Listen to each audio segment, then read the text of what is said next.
So my name is Julian Tiscione, and I've been running e-com stores for I think a bit over 400 days. So yeah, it's been a heck of a journey. But today I wanted to really dive deep into how me and my business partner, who's done over 1 million in e-commerce, has changed and turned around a product that was so unpromising day one. It was very unprofitable. But then we made decisions, we took some action, and we did our strategy to turn this into a profitable store that we're looking to scale. And again, I want to just dive straight into it, give all the sauce that I can possibly give you guys. So we're going to go right into it. So day one, I obviously, because of with my business partner and everything, I can't really show you the store and the product, but we can tell you right now, it is a beauty product straight to the US. So you can imagine how CPMs are high as hell. We had $400 plus CPMs on day one. It was insane. But what we did was we looked at the content online, and there was a lot of content online. So we gathered as much content that we could find. And the way we went about it on day one was that we were testing different audiences, different ethnicity. So black, whites, Asians, Latinas, whatever it is, right? And I want to go over a few principles before we get into the tiny details. And one big principle that I learned that I want to have today. So I want to go over this idea of get an inch and move a mile. Well, what does this mean? Well, basically, as we all are, usually people starting e-commerce, starting any business as a young entrepreneur, we're trying to change our lives. We're trying to retire our parents. We're trying to live free. We're trying to do all these amazing desires, right? And when starting a business as a young man, usually you're not going to have a lot of finances. So you have to analyze what resources you have. So you have the time, but you are limited with money. And that's why this principle not only applies to, I think, at any stage in any part of life, but it really, really applies to our business strategy going into such a limited resource mindset, where you have to get an inch and move a mile. Now, what does that mean? Well, let's say, for an example, we're going to set this idea of that you have...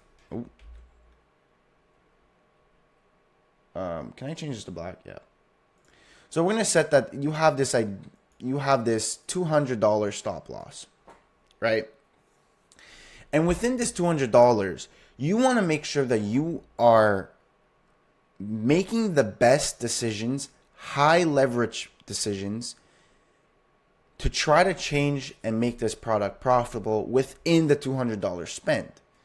Now, obviously, you want to give it between at least $20 to $50 spend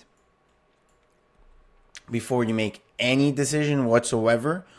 So if you're going to estimate this, obviously you're going to have around four to six decisions before you reach this $200 stop loss without getting sales. So you want to go with that mindset.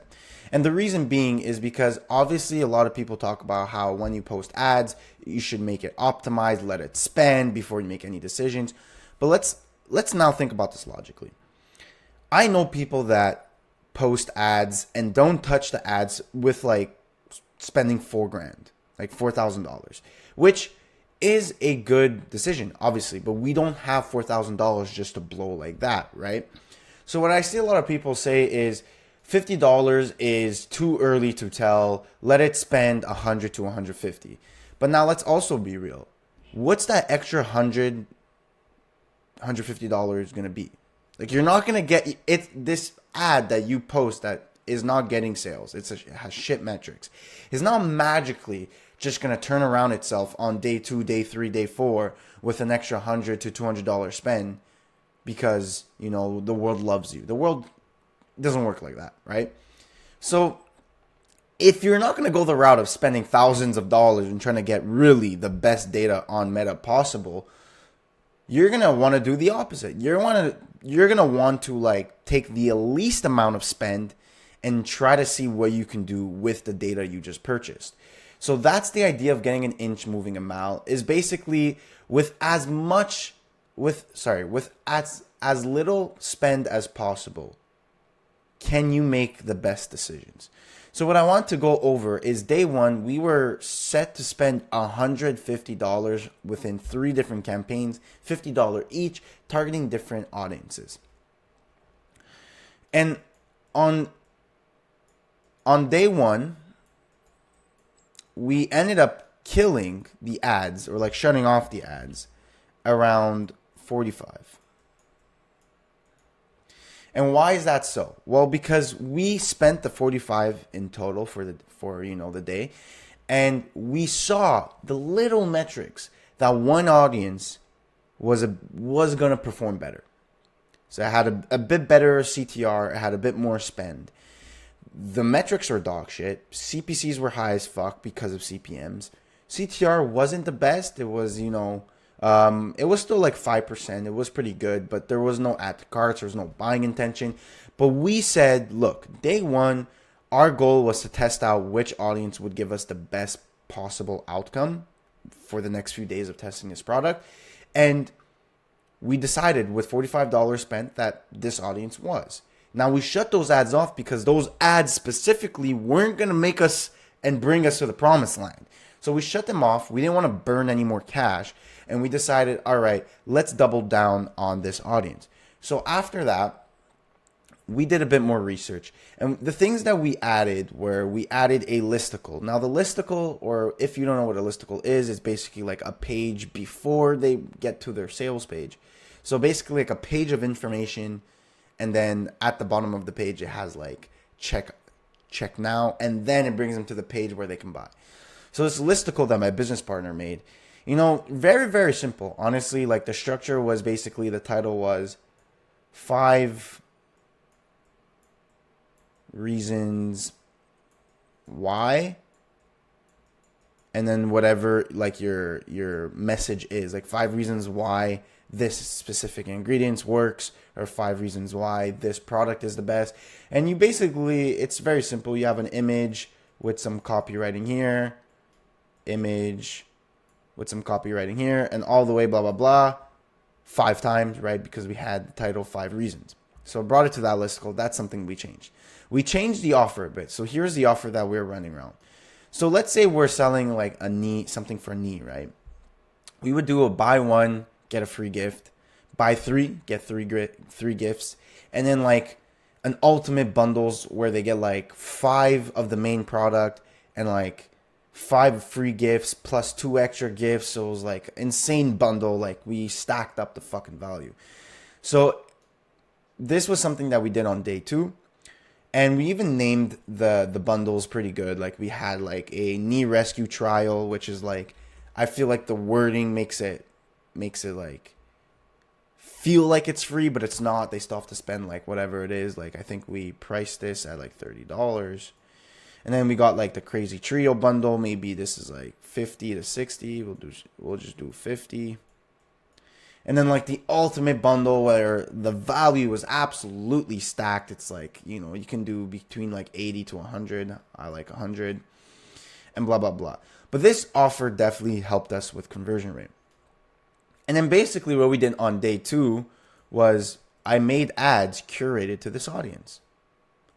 How did I make these ads? We're going to go into that a bit later. But right now, day 2, what happened was we got 1 sale. Again, unprofitable, but we got 1 sale. And again, was showing very promising signs. So we decided to go day 3.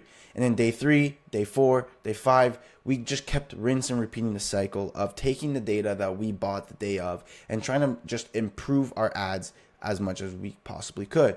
Now, as the day of this recording, I currently just launched a mini VSL. If you guys don't know, it's a like video sales letter. It's a long format ad. So it's 3 to 5 minutes long. I have mine at 3 minutes. I just created it, and if you guys want if you guys want a video on how to create some VSLs, I can definitely make that. They're long and it's pretty difficult, but it's very manageable. It's very doable. And I think it's going to really help us bring us to the promised land of scaling. But basically, we got a sale on day 2, and then it just kept optimizing, and we just kept testing new things, and that's what's brought us to profitable. But remembering that day 1, we got a shit ass metrics, we got shit ass promises, like nothing really to us, but we didn't just sit on our ass and do nothing. We made multiple decisions. Already day 2, we made a brand new batch of ads that are curated to a specific audience that we found through our data that we bought the day before. We created a whole listicle of 5 reasons why, blah, blah, blah, and we brought them to a new offer that started to convert for us. That was only on day 2. So you can imagine the decisions we constantly have to keep making on day 3, day 4, day 5. And that's the thing I want to talk about today, where success in ecom doesn't come from some strategy. Like, I can go over the specific strategies that we did, which I kind of am, but it won't make you automatically profitable. What's going to make you a very skilled direct marketer, what's going to make you money in any business possible, not even just ecom, is that you have to make the best decisions. You have to make the right decisions in your business. You have to make good decisions, and you have to make them quick. And how does that come? Well, look, I can't teach you that. That's going to come with a lot of experience. I can guide you into good decisions I've made, and you can take some inspiration. You can learn from it, and I can help you. But at the end of the day, it's going to come from just trial and error, and you're going to have to figure out what the decision is for your current product. The decisions we made for our store is not going to be the same decisions you made for your store. No one tells you that. I don't sell you a dream, but that is the honest truth. Now, again, going into getting an inch and moving a mile, this is super, super important. Again, we took the little lead that we had, and we just doubled down. And we've been doing that for every single day, and so far has been working out promising. We've, both me and my business partner are pretty experienced in ecom, so we do have to admit that, like, our decision making is not the worst. Like, it could be way better, obviously, but it's not the worst. So every time we're getting an inch and moving a mile, so every time we're getting a little lead and making a big decision, our decisions are roughly right sometimes, right? Most of the times right now. So basically, that's like the mindset you should be going moving forward, is understanding you have a $200 stop loss, and getting an inch and moving a mile and keep making decisions on every single day is what's allowing us to run this product and not reach our $200 stop loss, right? Because we're making decisions constantly to try and optimize for sales as fast as possible. So that's why it's no use to just let your ads that you spend and let them run for 2 days, 3 days, 4 days, because unless they're not showing any promising results. Remember that. We had to make decisions because our metrics were shit. Obviously, if your metrics are promising, yes, leave them optimizing for day 2, maybe day 3. But eventually, I guarantee you're not going to have ads that are going to bring you and scale you to 10K days on day 1. You're going to have to keep looking at the data you buy and keep optimizing. Picture it as you are buying data. You're not losing money. You are buying data. And if you were to just disregard that data, now you've lost your money. Now you've burnt that cash. But take every dollar you spend and put it to your advantage. Take what you're testing. Every day you're testing something and be like, okay, I came here to test. When it's spent $10, when it's spent $20, when it's spent $50, can you be like, hey, can I look at what worked better so far? And basically on day 2, day 3, day 4, we're optimizing for, creatives and VSLs. And I'll give you a little creative guideline that we did that worked for us, right? Again, it's not going to work for every product, but this is what's working for us. I'm going to come here and create it. So first we start off with the hook. And the hook specifically has curiosity in it. Why? Because this targets the unaware audience, which is something we wanted to do. The unaware is a bigger, broader audience. So if you want to get more sales, if you want to be able to scale, you have to have a winning ad targeting to unaware. Now, I know people have obviously targeted solution aware, problem aware, and scaled, but the biggest audience that you can scale in is unaware. So we're trying to tap into that. So after that, we come down to the problem, right? So when they're unaware, you have to bring them to the problem, right? Because after unaware is problem aware. So we brought them the problem, but we brought them with, education. So we were educating them on the problem because they weren't aware of the problem. Education. I'm like, haven't gone to school, so my spelling is not the best. Then we still dove deep into the problem, right? Because we really want to twist that fucking knife in them. We want to twist the pain. So we then brought the problem again. But this time we brought the problem in agitation type of way. So agitation. So after we've hooked them with the curiosity, we introduced and educated them on the problem. We now agitated the problem. So now they're really passionate about it. They're like, fuck this problem. Like, yeah, fuck this problem, right? You now want to invalidate why their solutions and the problem initially is wrong.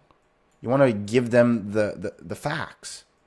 You want to invalidate it. You want to be like, look, this is the problem and this is the reason why it's not working. So you want to invalidate it, and usually you're going to invalidate this by either proof or science. We had to use science, right? So we invalidate using science. Now, after they're introduced to this issue, right?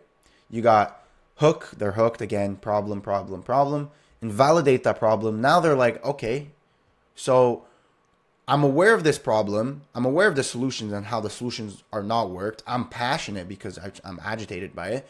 What now, right? So now you're going to tell them, yeah, exactly. What now? What you actually need. What you actually need. We're not introducing the product yet, but what you actually need. So now this goes again into science, or again, proof. So you're still not introducing your product yet. That's why this video is a mini VSL, because it gets pretty long, right? But you can see how, let's say you're talking about a specific ingredient. This specific ingredient is the problem. You educated on them. You agitated by why it's fucking annoying. And then you invalidated by science of why it doesn't work. And now you'd be like, no, this is what you actually need. An ingredient. And this specific ingredient. And then we so happen to be the hero to give them that ingredient at the end. But that's why after you say this is the ingredient you need, this is where you do the product introduction. So we become the hero. Oh, that's an M. Intro. We become the hero. You just put this problem that you're talking about as the villain, and it's like, yeah, fuck, they're scamming you, they're hurting you, they want you dead, I don't know, whatever it is. And now you say, what do you actually need? You need this specific ingredient, and guess what? We sell that. Now you're going to go into the specific USPs, so your unique selling points on why your product is the hero, why your product is so good, because these unique specific ingredients does this. These kind of go hand in hand. So what you need is basically to heal your knee, through vibrations, whatever it may be. That's why you introduce the product, and then your product creates some chronic vibrations because of our platonic metal inside. I don't know. But do you understand? So it's basically a story where you're telling them that what you're doing is currently wrong. This is why it's wrong. This is what you actually need. And this is our product. And this product does that because of these unique selling points. Then you're going to obviously go into social proof, because that's the last thing people really need. When you've told them this whole story of like how this is wrong and this is right and this is wrong and this is true, then the last thing you need to just give them is social proof, because we're social creatures, right? So after they've listened to your whole story, they're going to be like, okay, the only objection in their head now is, does this actually work? Is it true? Is all of this what you told me true? And this is what the social proof does. You get some testimonials in, shop some testimonials, and have the testimonials be like, yes, this worked for me. I love it. I love that. And now all of a sudden, they're ready. They are ready.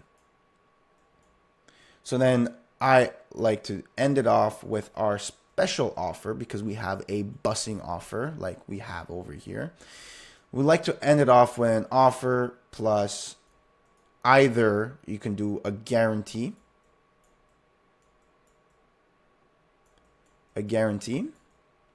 or what's working better for us, we've tested both, is urgency. And I can give you an idea of why urgency works better for us. See, just decision makings. You got to test it, and this is the decision making that I'm coming up with. The reason why a guarantee doesn't work is because we really dove deep into the science. We created a mini VSL of like why this is true, why this works. Other people are using it, blah, blah, blah. And then I feel like the guarantee kind of adds the skepticism where it's like, why do you need a guarantee? Does it actually not work? We did so good in proving to them that it works. Now you're offering a guarantee. Why? Because did it not work for others? So that's why we believe that urgency has worked better for us, because it really added the sense of like, one, instant sales, because urgency, that's what it does. Like, hurry up before it sells out. Because that's the angle we're coming at. We're coming at that this is the problem that's been here for years. We're this new solution that just came out, and we're the hero, and we're solving it. You want to hurry the fuck up and get on the wave before, it sells out. So that's why I think if you go through the whole VSL, you go through the whole story, I think urgency works better. Again, how did I come up with that? Decision making. Quickly just understood through data. I tested both and looked at the watch rate at the end. I looked at the conversions, just a quick little metric that's a bit better. I decided urgency is better. Decision making. So now from now on, I'm going to end my videos with urgency. That is how you can turn any product that's so unprofitable day one and turn it into profitability within the first week, without actually having to lose the initial $200 spend. Why? Now, obviously, if you make a lot of decisions, you make 3-4 big decisions going into day 2 and day 3, and you still don't have a sale, maybe you should kill it. But because we made such big decisions, and on day 2 we got the sale, we were getting some promising results. We were getting some buying intention. We were getting some like validation. So we just kept going, and that's what's bringing us from unprofitable to profitable every day. But the thing is, we are solely focusing on this $200 stop loss. Guarantee that before you test a product, have in your head, you are going to lose $200. You're going to spend $200. All right. I mean, in the not spend, because we've ended up spending way more than $200, but I'm saying lose. Going in the head, I'm losing $200. Now, what can I do within the $200 spend to make me not lose $200 as fast as possible? You want to make decisions as fast as possible, as smart as possible, to make sure you don't do that. And a lot of things that we did, I gave you a little case study. We, made ads specific for the audience. We improved our ads through, we didn't do this on day 2, right? You don't have to do this day 2, but you can add, just add more detail, do a bit more research on your audience and make better ads. You can change up your offer. You can add a little listicle. You can do so many different things. And it's just a matter of spending $10 to maybe $50 on each day, right? And see, okay, what can I do to improve this? And then eventually you're going to start finding things that work. And then slowly but surely, you're going to have $100 daily spend, $150, $200, because you're going to keep things that are working. You're obviously not going to shut it off if it's working. So you're going to keep things that are working and keep adding new things to test, and eventually start increasing the budgets. That is how we're going about it. And honestly, I've never done this before, but I've enjoyed myself so much, not only because of my getting good results, but it's also that I've made this product. I didn't get lucky day one. I didn't get lucky day two, day three. I didn't get lucky at all. We turned this product that showed such bad results into profitable. It was something that I finally implemented my actual skills, my experience. I did things to make this profitable. That's what's making me run this product and this store so confident. I'm so confident because I am making the decisions. I'm not relying on ripped content anymore. I did that day one. But right away, day two, I started editing. Yes, I'm using content online, but I'm editing it and I'm making sure that it's my ad. I'm making the script. I'm doing everything. It is something that I'm enjoying, and I really thought that this would be valuable for you. So thank you for watching. Let me know what you need else. If you need some help with, making VSL ads, or you need anything, offers, whatever it may be, I can make videos specifically to that. But again, obviously, thank you for watching. I hope you found this valuable. And of course, as always, I'll see you at the fucking top.